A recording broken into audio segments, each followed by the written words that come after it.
11 ਬੱਚਿਆਂ ਦੀ ਮੌਤ ਹੋ ਗਈ ਹੈ। ਇਸ ਕਫ ਸਿਰਪ ਦੇ ਸੈਂਪਲਸ ਲੈ ਲਏ ਗਏ ਨੇ। ਜਾਂਚ ਲਗਾਤਾਰ ਇਸ ਕਫ ਸਿਰਪ ਦੀ ਕੀਤੀ ਜਾ ਰਹੀ ਹੈ। ਮੱਧ ਪ੍ਰਦੇਸ਼ ਦੇ छिंदवाड़ा च कफ सिरप दे नाल 9 मासूमां दी जान गई है।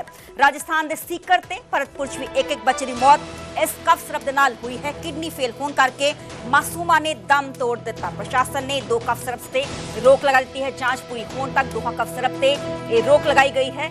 मृतक बच्चों की रिपोर्ट के मुताबिक कफ सिरप के दूषित होने करके इस बच्चे की मौत हुई है। कफ सिरप च दूषित डाइथिलीन ग्लाइकोल होने करके किडनी फेल हो गई ते जो बच्चों की मौत की वजह दसी जा रही है। मरण वाले बच्चों की उम्र 7 साल तो हेठा दसी जा रही है।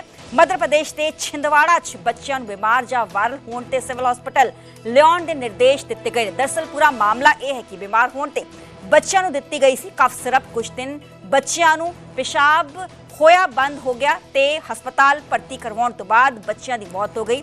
बच्चों की रिपोर्ट च किडनी खराब होने करके ये मौत का कारण दसिया जा रहा है। कफ सिरप च दूषित डाइथिलीन ग्लाइकोल होने का शक प्रशासन ये जता रहा है। हुण इस पूरे मामले जांच पड़ताल प्रशासन के वलों लगातार जारी है। कफ सिरप के सैंपल्स ले ले गए हैं ते कफ सिरप के सैंपल्स की जांच पड़ताल गहनता के नाल की जा रही है। प्रशासन ने 2 कफ सिरप से रोक लगा दी है। मृतक बच्चों की रिपोर्ट के मुताबिक कफ सिरप के दूषित होने के करके इन्हां बच्चों की मौत हुई है।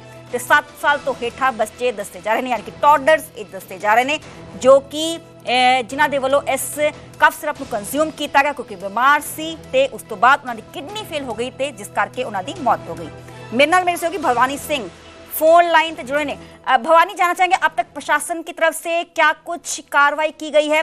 क्या ये जो कफ सिरप है इसके सैंपल्स की रिपोर्ट सामने आ गई है अब तक, या कितना समय और है आने में? देखिए, अभी तक नवजोत राजस्थान में 3 बच्चों की मौत हुई है, जिसमें एक 2 महीने का बच्चा भी है, 2 साल का और 5 साल का, और कई बच्चे और बीमार भी हुए। अब इस कफ सिरप को लेकर 2 सवाल खड़े हुए हैं। एक तो जिस कंपनी की कफ सिरप है, पहले तो अभी उस पर रोक लगा दी गई है। दूसरा, एक जांच रिपोर्ट अभी आ गई है जिसमें ये जो आरोप लग रहा था कि जो सरकारी अस्पताल है उनसे ये दवाई दी गई थी और डॉक्टरों ने पर्ची पर लिख कर दी है, जिसकी वजह से पीने की वजह से मौत हुई है। उसमें सरकार ने सफाई दी है कि जांच रिपोर्ट में आया कि सरकारी अस्पताल के डॉक्टरों ने ये कफ सिरप नहीं लिखी थी।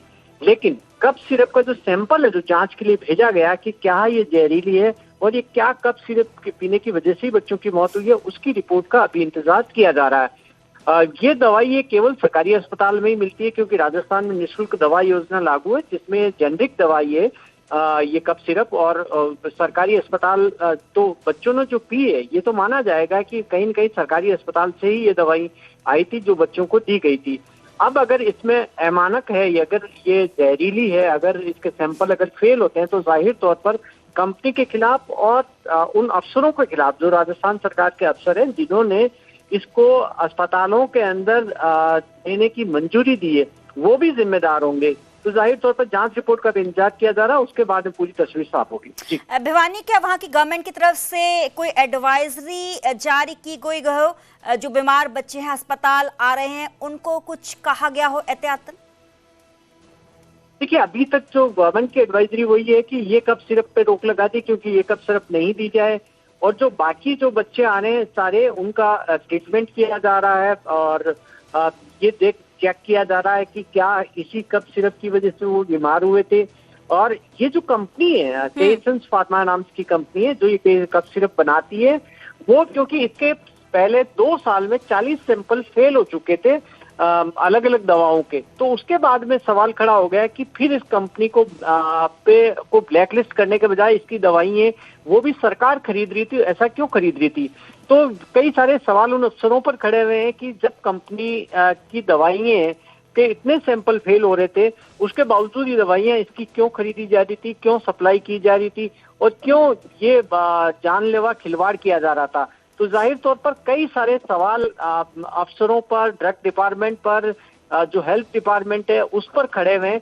लेकिन पूरी जब रिपोर्ट आ जाएगी और उस रिपोर्ट में अगर ये साफ हो जाता है कि इसके सैंपल जो ये दवा है ये दवा के सैंपल जहरीले थे या प्रोडक्ट गुणवत्ता के मुताबिक नहीं था, तो जाहिर तौर पर न सिर्फ कंपनी के खिलाफ कार्रवाई होगी, उन अफसरों, उन डॉक्टरों और जो भी जिम्मेदार है उनके खिलाफ कार्रवाई हो सकती है। जी चलिए, बहुत बहुत शुक्रिया भवानी, हमें पूरी जानकारी देने ਲਈ ਤੇ ਪੂਰਾ ਮਾਮਲਾ ਕੀ ਹੈ ਵੀ ਤੁਹਾਨੂੰ ਅਸੀਂ ਵਿਸਥਾਰ ਨਾਲ ਦੱਸ ਰਹੇ ਹਾਂ। ਬਿਮਾਰ ਹੋਣ ਤੇ ਬੱਚਿਆਂ ਨੂੰ ਕਫ ਸਿਰਪ ਦਿੱਤਾ ਗਿਆ, ਕੁਝ ਦਿਨ ਬੱਚਿਆਂ ਨੂੰ ਜੋ ਪਿਸ਼ਾਬ ਹੈ ਉਹ ਬੰਦ ਹੋ ਗਿਆ, ਯਾਨੀ ਕਿ ਯੂਰਿਨ ਪਾਸ ਹੋਣਾ ਬੰਦ ਹੋ ਗਿਆ। ਹਸਪਤਾਲ ਭਰਤੀ ਕਰਵਾਉਣ ਤੋਂ ਬਾਅਦ ਬੱਚਿਆਂ ਦੀ ਮੌਤ ਹੋ ਗਈ। ਬੱਚਿਆਂ ਦੀ ਰਿਪੋਰਟ 'ਚ ਕਿਡਨੀ ਖਰਾਬ ਹੋਣ ਦੇ ਕਰਕੇ ਮੌਤ ਹੋਈ ਹੈ। ਇਹ ਕਾਰਨ ਦੱਸਿਆ ਜਾ ਰਿਹਾ ਹੈ ਕਫ ਸਿਰਪ 'ਚ ਦੂਸ਼ਿਤ डाइथिलीन ग्लाइकोल होने का शक जताया जा रहा है। तो हुण इस सैंपल्स कलैक्ट कर ले गए ने। जांच पड़ताल इस पूरे मुद्दे ते लगातार जारी है।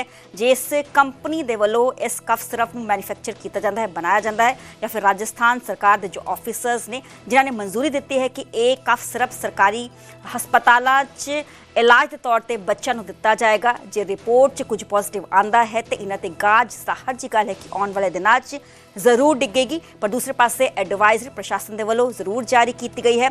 सारे इस पूरे मामले की गहनता नाल जांच पड़ताल की जा रही है। मरने वाले बच्चों की उम्र 7 साल तो हेठा दसी जा रही है, यानी कि छोटे छोटे मासूम बच्चे दसे जा रहे हैं जिन्होंने खंघ की बुखार की ये पूरी परेशानी नाल जूझ रहे थे। इन्होंने हस्पताल लैके आया गया तो उत्थे सरकारी हस्पताल इन्होंने बच्चों को ये दवाई प्रिस्क्राइब की गई। जो दवाई इन्होंने दी तो उस तो बाद इन्होंने यूरिन पास होना बंद हो गया।